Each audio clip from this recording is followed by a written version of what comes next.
One way to provide affordable housing is rent control, which helps renters at the expense of landlords. Rent control is controversial and is affected by both local and state law. Chen has over 20 years of experience with building projects of all sorts, including homes and apartments. He is uniquely qualified to explain this complex issue to us. So, to explain affordable housing in AB 1506, please welcome Chen.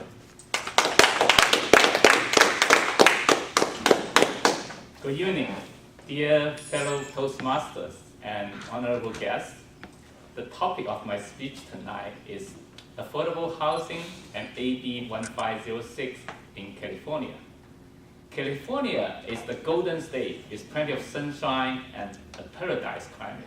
Everybody come here and we just love it. We don't want to leave. As a result, we have more and more people move to California and we have a shortage of housing. So this year, on February 17, the California Assembly Housing Committee come up with a bill.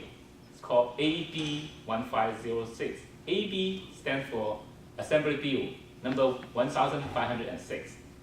It was only one sentence, just to repeal Costa-Hawkins Housing Act. So that's an important question. Costa-Hawkins Act, let me go back to explain what this act is about. In 1995, because we had a housing shortage problem, at that time, Democrat and Republican come together, come up with a bill. It's called Costa-Hawkins. It has three major components. One is for new buildings that's built after 1995, were not subject to rent control.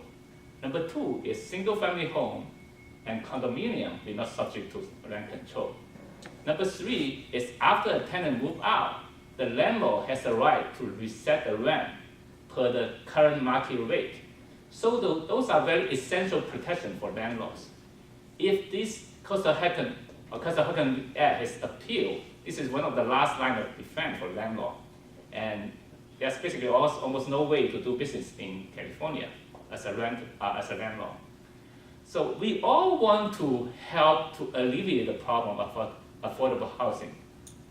But AB 1506 is not the way to do it. In fact, it will make the problem even worse. The rent, like anything else, is that the price of the housing is set by the market. So the price of any merchandise is set by the supply and demand. AB 1506 will increase demand but reduce supply. As a result, the rent will be going even higher instead of lower. So once you pass AB 1506, the rent control is going to be more and more in a lot of the California cities. The rent control is a bad thing for not only landlords, but it's also bad for tenants. For example, in some of the cities, like in Santa Monica or San Francisco, you have rent control. They basically set the rent. You can increase the rent per 60% of the consumer price index. After 20 years, you can imagine a lot of the people, if they have not moved, I have people telling me they have a tenant that lived there for 20 years. The market rate was $1,500, but the tenant is paying $500 a month. So this landlord, he's losing money each month by paying all the gas or all the HOA bills, property bills. And there's, on an extreme case, there's a tenant who's paying $89 a month's rent. So you can imagine if people live there, they do not want to move out. They pay $89 a month. They would drive 4 hours after they change their job. They still want to live in the same place. That's not good for anybody. So on the other hand, on the supply end of the housing, because a lot of landlords, they say, I cannot make money. I'm not going to buy more home and make it into apartments. I invest in real estate myself. Every time you invest, you calculate how much you have to pay for HOA, how much you have to pay for the insurance, property tax, and so on. So if the monthly expense is $3,000 and your rent is only $2,500, you're not going to put money in it. So that's very simple. In fact, in San Francisco and Santa Monica, some of the extreme far-left cities, rent control has caused so much problem. In San Francisco alone, recently 40,000 of the rental unit has been pulled off of the market. I know personally some people they have 20 properties. They just don't want to rent it out. Because once they rent it out, they are not making money. And it would be a nightmare to even get the tenant out. In some cities, they have something called justice calls. After you sign the lease for 1 or 2 years, in Irvine, we can just say, okay, we give you 60 notice, you have to move out. In some cities, you have to pay each tenant a certain amount of money. In some cases, like up to $50,000 for them to even move out. So what a hassle. Then I said, I'm not going to make money. I just either will sell it or I just don't want to be a landlord in this kind of city. So in the far left, all these politicians, they control the price, they reduce the supply, they increase the demand.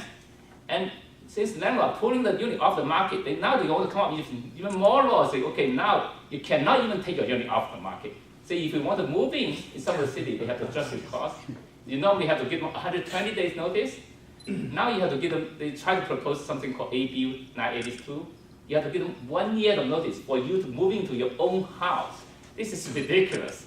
So price control, rent control is not going to work.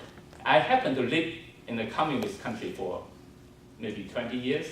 In the 1960s and 70s in China, we have price control for everything. As a result, you have a cheap price, but you have no merchandise. We have very low price merchandise, but it's very limited. For you to get the merchandise, you not only need the money, you also need a ticket. You need a ticket to buy rice, you need a ticket to buy the fish, you need a ticket to buy meat. So this is not good. I actually lived through this kind of far extreme government. It's not going to work. In short, we all want to have affordable housing for everybody, but AB 1506 is not the way to do it. There's a Chinese saying, say, if you're thirsty, you don't drink poison to stop your thirst. If you drink poison, you're going to kill yourself. AB 156 is a poison to the housing industry. So say no to AB 156. To give you an update, because there are so many people opposed to this AB 156, they decided to make it a 2-year bill. So they're not going to put it to the assembly floor for voting this year. So they may come back next year. We're going to watch out for that. Thank you very much. It's an honor.